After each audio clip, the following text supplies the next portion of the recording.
Hi, welcome back. So today we'll talk about Hess's law of constant heat summation. ठीक है, बहुत ही simple law है। Hess's law actually आपने जो enthalpy के बारे में पढ़ा था, प्रॉपर्टीज ऑफ एंथैल्पी, हमने कहा था एंथैल्पी एक स्टेट फंक्शन होती है। स्टेट फंक्शन का मतलब how the method is being carried out, उसके ऊपर डिपेंड नहीं करती। एंथैल्पी चेंज डिपेंड करती है इनिशियल स्टेज और फाइनल स्टेज के ऊपर। Suppose I carry out a chemical reaction by two different methods. ध्यान से सुनो. Suppose I carry out a chemical reaction in two different methods. एक मेथड में मैं केमिकल रिएक्शन करता हूं in a single step. I carry out a reaction in such a way that the reactant converts to product in one single step.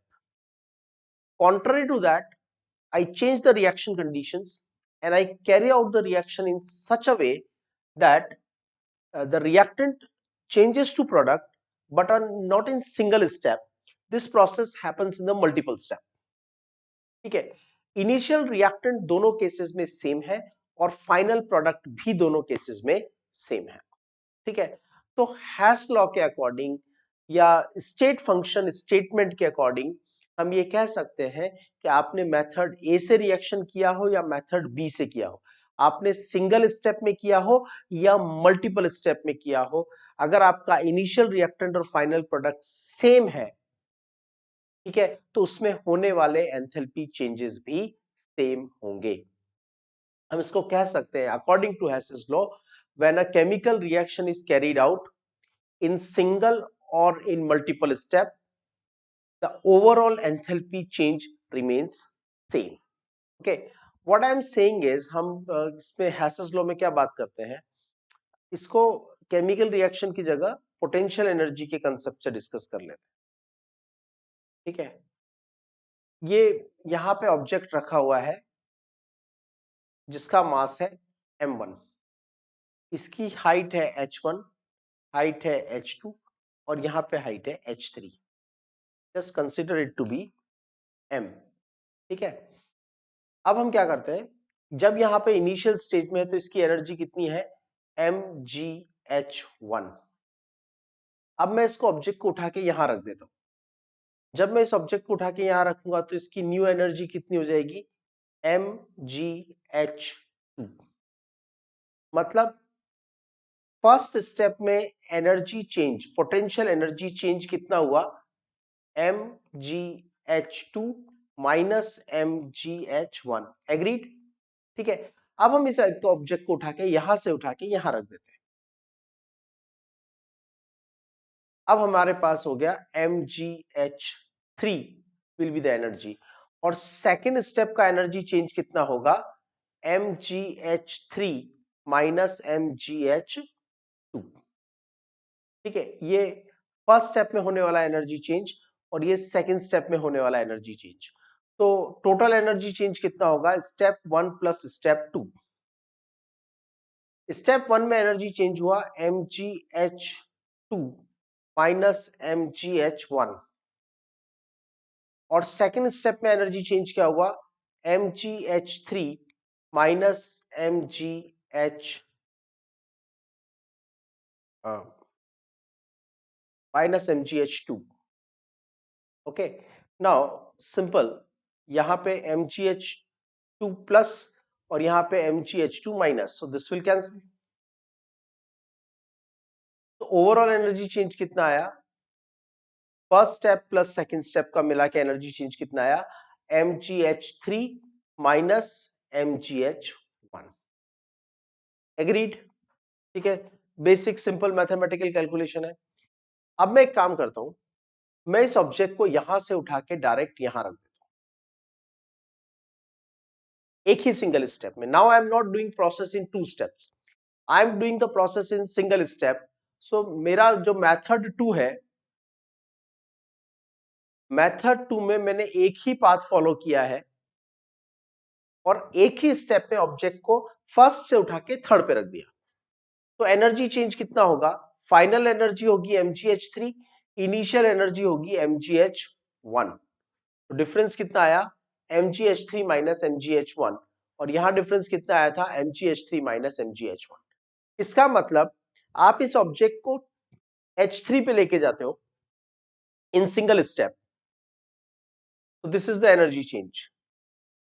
आप इसी object को 2 step में third height पे लेके जाते हो तो भी energy change same. Same thing is applicable for the chemical reaction also.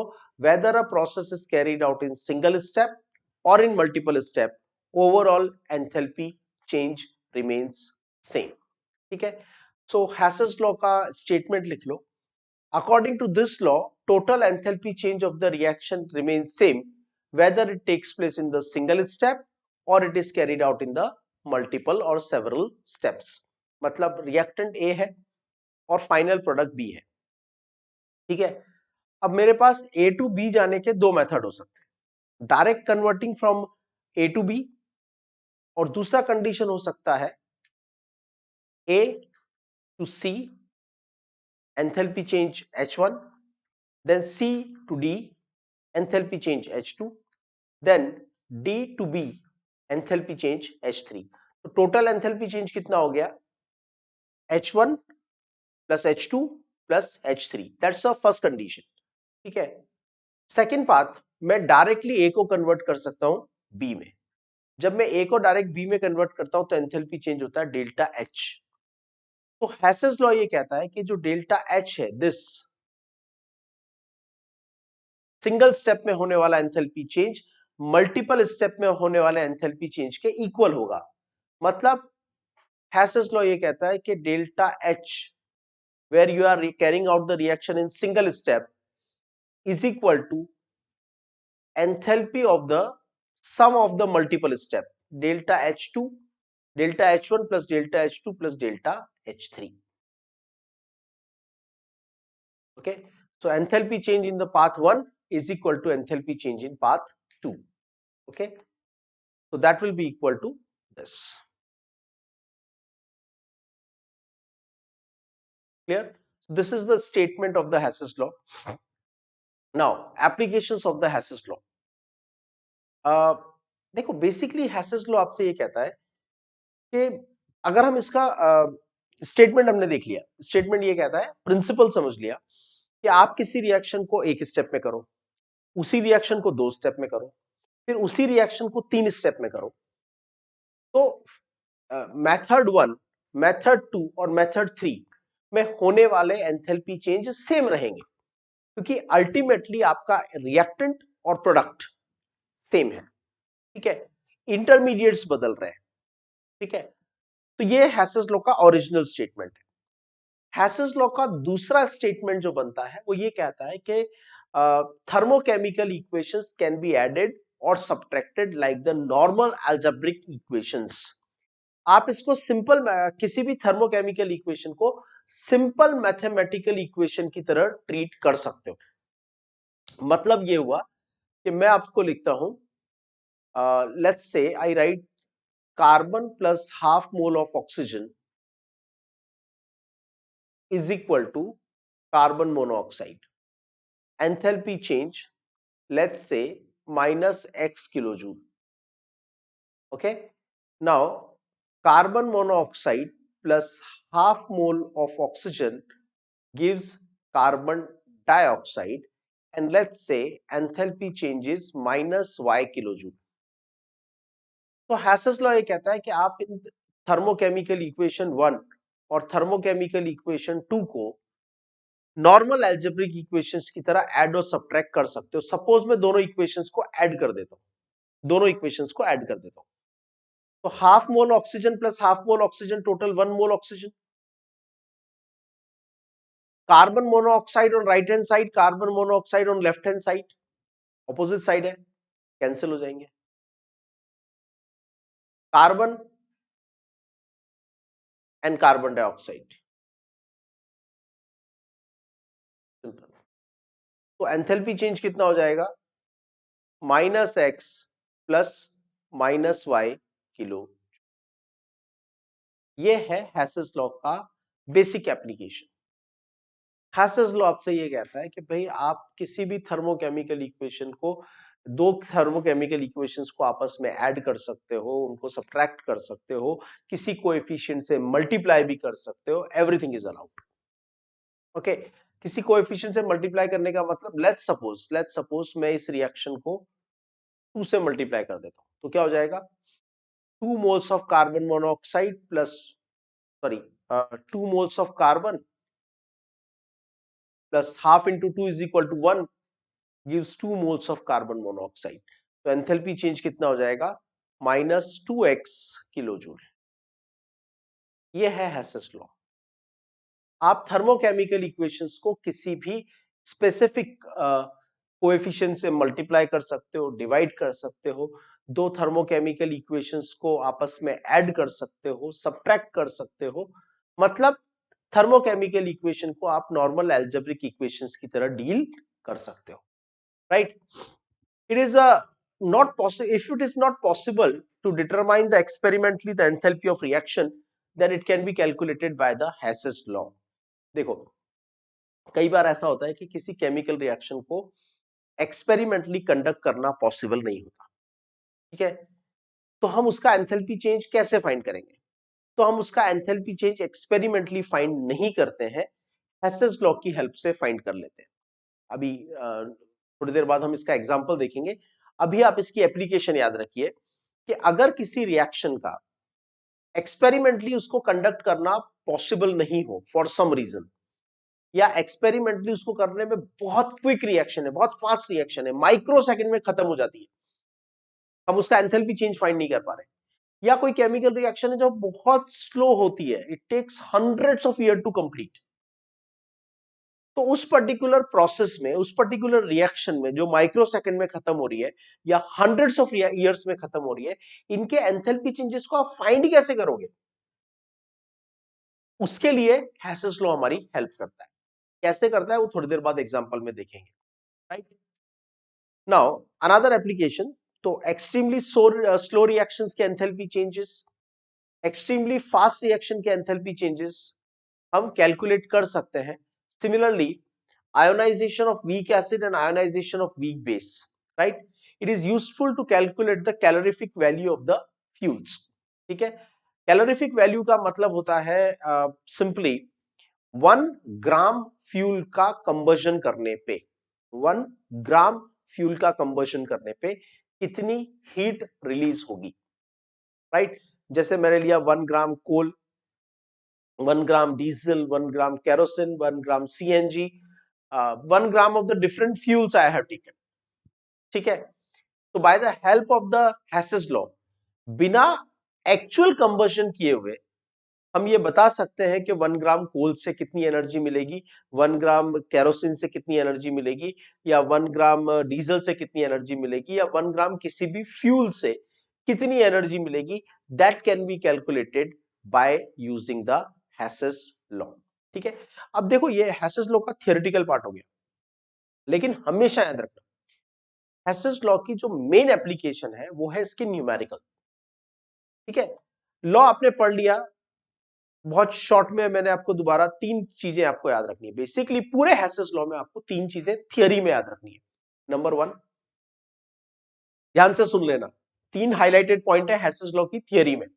Number 1, if a reaction can be carried out in single step or in multiple step, the overall enthalpy change remains same.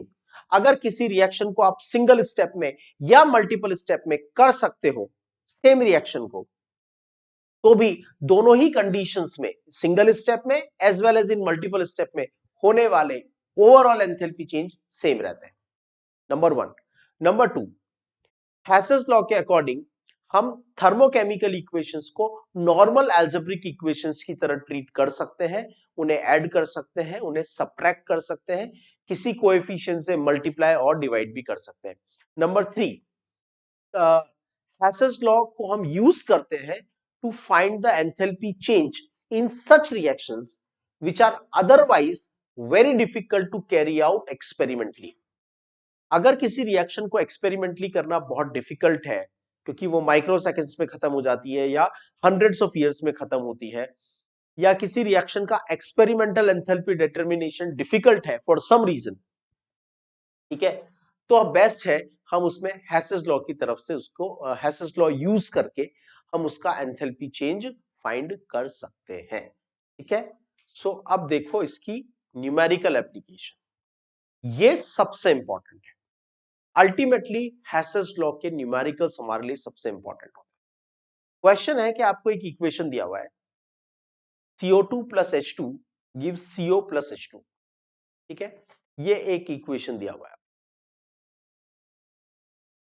और आपसे कहा है इस equation में होने वाले enthalpy change को find करो। I am not going to carry out this reaction experimentally, still I want to find how much enthalpy changes are taking place. The extra information given to me is carbon plus half mole of oxygen give carbon monoxide, उसका enthalpy change दिया हुआ है। Carbon plus oxygen give carbon dioxide, उसका भी एंथैल्पी change दिया हुआ है। And hydrogen plus half mole of oxygen gives water H2O vapour, उसका भी एंथैल्पी चेंज मुझे गिवन है। ये तीन कंडीशन, तीन इंफॉर्मेशन उन्होंने मुझे बता दी। उन्होंने कहा आप इन तीन इक्वेशंस को आप आपस में ऐड करो, सब्ट्रैक्ट करो, मल्टीप्लाई करो, डिवाइड करो, इनको नॉर्मल एल्जेब्रिक इक्वेशन की तरह ट्रीट करो 1 2 3 को, और इन तीन को यूज करके आप मुझे बताओ कि यहां पे एंथैल्पी चेंज कितना होगा। ठीक है, अब ध्यान से देखना, यही हैसेस लॉ की ब्यूटी है, यही हैसेस लॉ की एक्चुअल एप्लीकेशन है। आप गिवन गिवन स्टेप्स और रिक्वायर्ड स्टेप्स को कंपेयर करो। ये गिवन है, सॉरी ये रिक्वायर्ड है, आपको ये इक्वेशन चाहिए। With the help of equation 1 2 and 3, तो ये आपको तीन गिवन रिएक्शंस है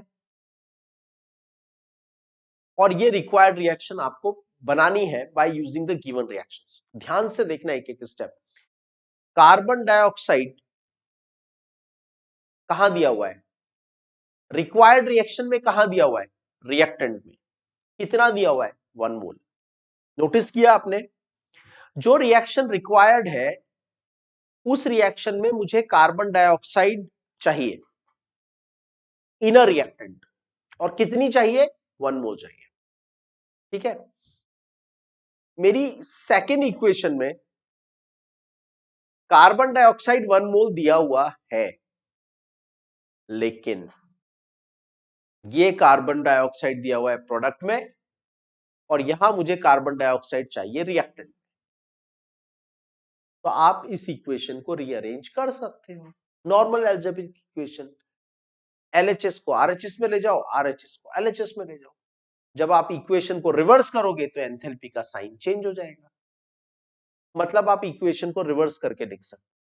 आप इसको लिख सकते हो CO2 gives C plus O2 और एंथैल्पी का साइन चेंज हो जाएगा प्लस 394.5 किलो जूल। समझ में आया, समझ में आया। ठीक है, मैंने इस इक्वेशन को रिवर्स क्यों किया, क्योंकि I needed the carbon dioxide in the reactant and here the carbon dioxide was given in the product, तो मैंने रिएक्शन को रिवर्स करके लिख दिया।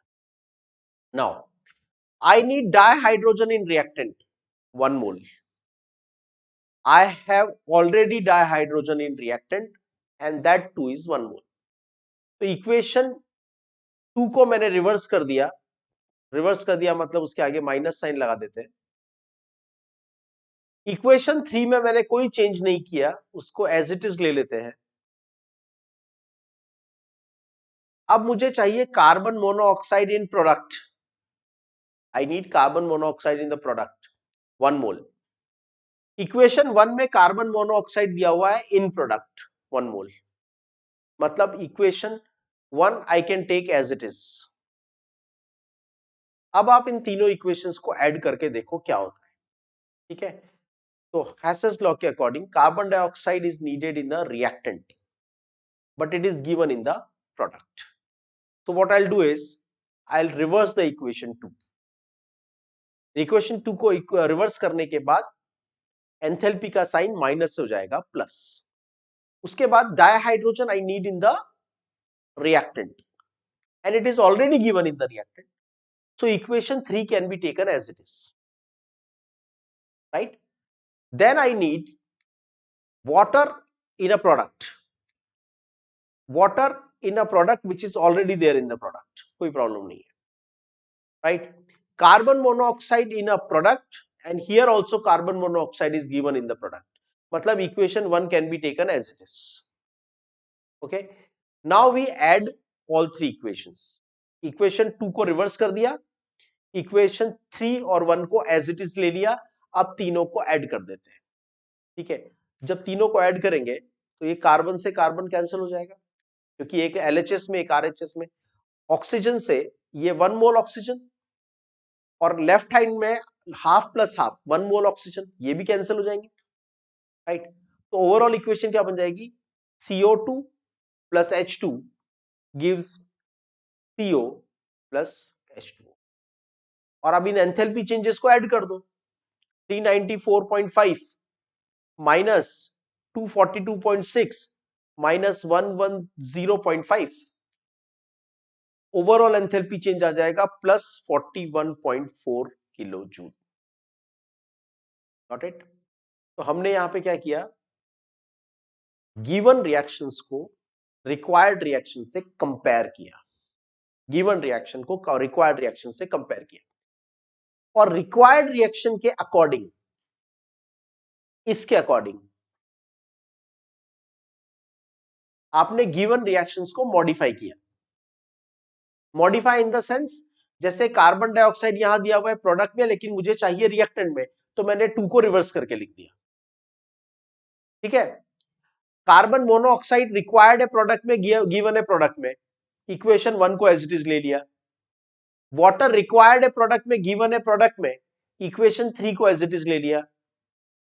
ठीक है, अब इक्वेशन 1 और 2 3 को जब 2 को रिवर्स किया, 1 और 3 को एज इट इज लिया और फिर ऐड कर दिया. तो इसके बाद क्या हुआ, इक्वेशन 2 को रिवर्स किया, 3 और 1 को एज इट इज ऐड किया, तो हमें अल्टीमेटली रिक्वायर्ड रिएक्शन वापस मिल गई. इसका मतलब क्या हुआ, इसका मतलब समझो. इसका मतलब यह हुआ कि this reaction can be carried out by this method also, क्योंकि reverse of equation 2 plus equation 1 plus equation 3 is equal to required reaction. तो हैसेस लॉ ये कहता है कि ऊपर वाली जो रिएक्शन है उसको करने के लिए आप नीचे वाला मेथड यूज कर सकते हो. इक्वेशन 1 को एज इट इज ले लो, इक्वेशन 3 को एज इट इज ले लो, और इक्वेशन 2 को रिवर्स कर दो. तो एक तरह से आपने ये बता दिया कि ऊपर वाली रिक्वायर्ड रिएक्शन को करने के लिए ये 3 स्टेप फॉलो की जा सकती है.